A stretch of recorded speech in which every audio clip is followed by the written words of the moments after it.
దేవుని కృపను బట్టి ఎనోష్ గారిని ఆయన భార్య బిడ్డలను దేవుడు దీవించి ఆశ్రయించుగా. ఆదికాండం 40:21 భారతదేశ అధిపతి ఉద్యోగము మరలా అతనికి ఇచ్చాను కనుక అతడు ఫరో చేతికి గిన్నెనిచ్చాను. దేవుని స్తోత్రం. హల్లెలూయా. మనం పరిశీలన చేసినట్లయితే ఈ రోజు మరి చక్కని సాక్ష్యంలో వారు తెలియజేశారు.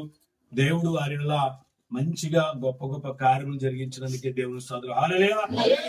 ఎలాగంటే నిజంగా మొట్టమొదట మరి ఎనోషి గారి పరిస్థితి మరి మీకు అందరికి తెలిసిన విషయం.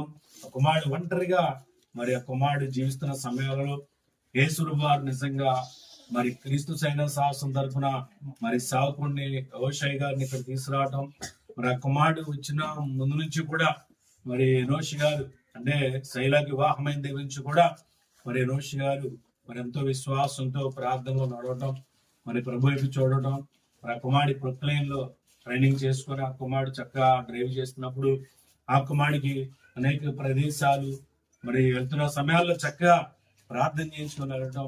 అలాగనే మరి ఎనోషి గారు మరి అలాగనే మద్రాసు కూడా వెళ్ళి హుజాబాద్ ఆ ప్రదేశాల్లో కూడా ఈ ప్రొక్లైన్ మరి పనిచేస్తూ ఉంటే సమయాల్లో కూడా అనేక మార్లు అక్కడి నుంచి వచ్చి ఆ కుమారుడు మరి బయలుదేరి వెళ్ళినప్పుడు కూడా చాలా సార్లుగా మరి ఆ బిడ్డకి ప్రార్థన చేసి పంపించేవాళ్ళు హోషై గారి భార్య.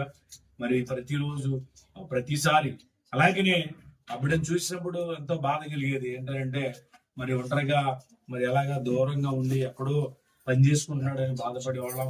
నిజంగా అలాంటి సమయాల్లో మరి ఏదో మాతో వచ్చిన సాయం కూడా బడిగా ఆ రోజులు అందించేవాళ్ళం. అలాగనే వెళ్ళి వస్తుండేవాడు, భోజనం పెట్టేసి పంపిస్తూ ఆ అమ్మగారి స్వీట్లు అలాగనే డ్రింక్స్ అంటే అలాదిగా దూర ప్రాంతం బాబు అక్కడే కష్టపడుతూ ఆర్థిక ప్రయాసపడుతున్నారు. తర్వాత అనుకునేదిగా మరి దేవుడు వారికి కలిగేసిన తర్వాత ధనసాయం మరి కొంచెంలో ఈ గృహాన్ని ఆ కుమారుడికి ఉన్న ధనసాయంతో మరి ఇల్లు కొనుక్కోవడం ఇవన్నీ జరిగినాయి. మరి అనుకునేదిగా తక్కువ రేటుకే 40,000 అనుకుంటు కదా, 90,000 లక్ష రూపాయల దగ్గర పెట్టి దీన్ని తీసుకున్నాడు ఆ కుమారుడు.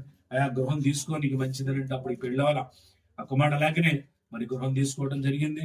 మరి ఈ గృహంలో నాకెందుకు అన్నట్టుగా ఆ కుమారుడు ఉన్నా కాదయ్యా నీకంటూ ఆస్తి ఉంటుంది రూపాయి వాళ్ళకి వీళ్ళకి ఎవరెవరు అడుగుతున్నారు ఇచ్చేస్తాను అన్నట్టుగా